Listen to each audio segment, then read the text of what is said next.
Support for this podcast comes from the St. Alphonsus Neuroscience Institute, offering technology to provide treatment for neurological, neurosurgical, and neurointerventional conditions. This includes a dedicated neurotrauma ICU for critical care of the brain or spine and a 24/7 stroke team. More at stalphonsus.org. Look, we know budget meetings can be dull, but that's exactly what this year's Idaho legislative session has been all about. We break down the latest budget moves, plus all of the week's news from the State House on our Legislative Roundup newsletter. Kick off your Monday with our recap by subscribing at boisestatepublicradio.org.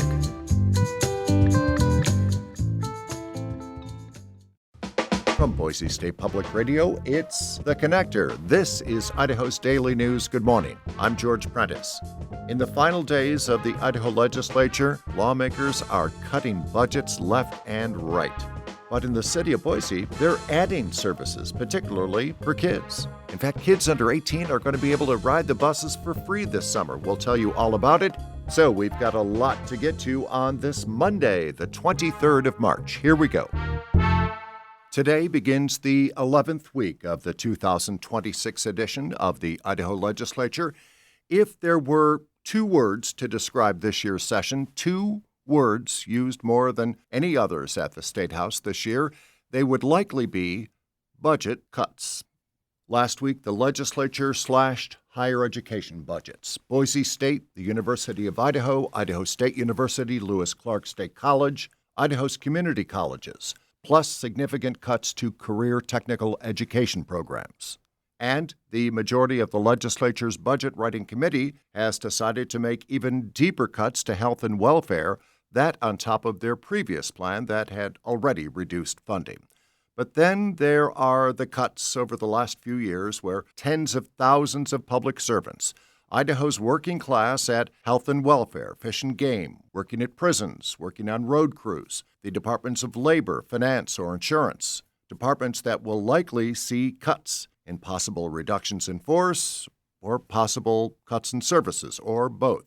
But one Idaho lawmaker says it is time for more cuts to another part of the government, the one at the top of the org chart, the state's top elected officials, the governor, lieutenant governor, attorney general, treasurer, controller, secretary of state, and the superintendent of public instruction. GOP Senator Kevin Cook of Bonneville County is proposing a 4% cut for the top elected officials' salaries for the current fiscal year and a 5% cut for fiscal year 2027. For that reduction for the legislature, it would have been $131,250. For this one that's before you will be $43,294. So budget cuts for this and next fiscal year, and it all bundles up to about $175,000 in savings.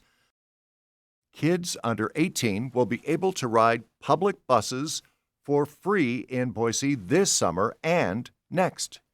Julie Lucata tells us all about the program. Jason Rose from Valley Regional Transit says the city of Boise identified transportation as the main barrier to young people's access in the community. The idea here is to provide youth in the region with ways to get to work or recreation or third spaces or anywhere else they might want to go. And our hope is that we can start to develop the skills to ride transit. Idaho is the only state that has no dedicated funding for public transit, so VRT and the city partnered with the Blue Cross Foundation to offer the Youth Ride Free program. Taking the bus isn't always the first thing people think about, and so we're trying to make that the case. The program hopes to help kids take about 10,000 bus rides over the course of the summer. Rose says this is a way to teach teens to be independent and use public transit instead of cars. There's driver's ed and all sorts of things in place to help people learn how to use that mode of transportation. And so this is hopefully a great way for us to introduce bus transit and show people how to get around. Free bus fares for young people will start on May 1st and run through August 31. Sign up begins on April 1st. Julie Lucata, Boise State Public Radio News.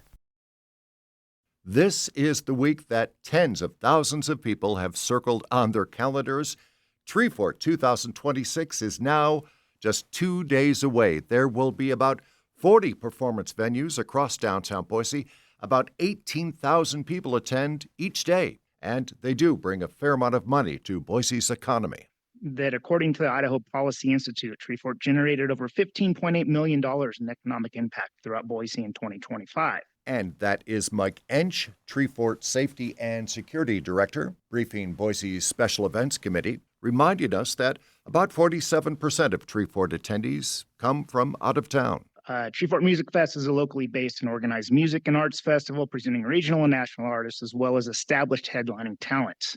The event attracts patrons from Boise, the Treasure Valley, the Northwest, Canada, and beyond. And again, things get underway Thursday. We're looking at the schedule and counting as many as 25 performances just on Thursday.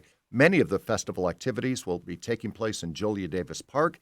Valley Regional Transit will again offer its free tree-line shuttle, and anyone with a Treefort wristband can ride any VRT bus for free during the festival.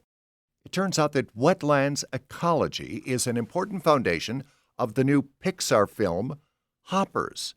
And the Pixar studio went so far as to hire a beaver consultant, as the Mountain West News Bureau's Murphy Woodhouse reports. We've done it, Mabel. In the film, an aspiring scientist transfers her consciousness into a robotic beaver Mabel, be careful! and is suddenly a member of the non-human animal kingdom. Beaver behaviors and their cornerstone ecological roles are major elements of the film, and that's why Pixar turned to Emily Fairfax, a noted beaver scholar. She says the flat-tailed mammals help create essential wetlands.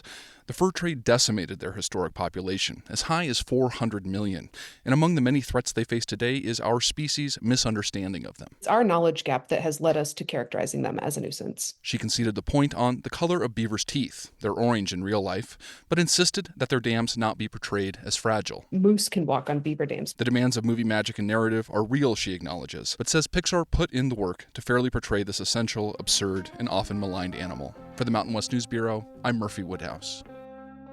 That is today's episode of The Connector. Say if you like in-depth conversations about the issues shaping Idaho, subscribe to our Idaho Matters podcast. Find it wherever you're listening right now. And remind your friends why you're so in the know. You listen to The Connector. I'll be back here Tuesday. I hope you will too. Thanks for listening.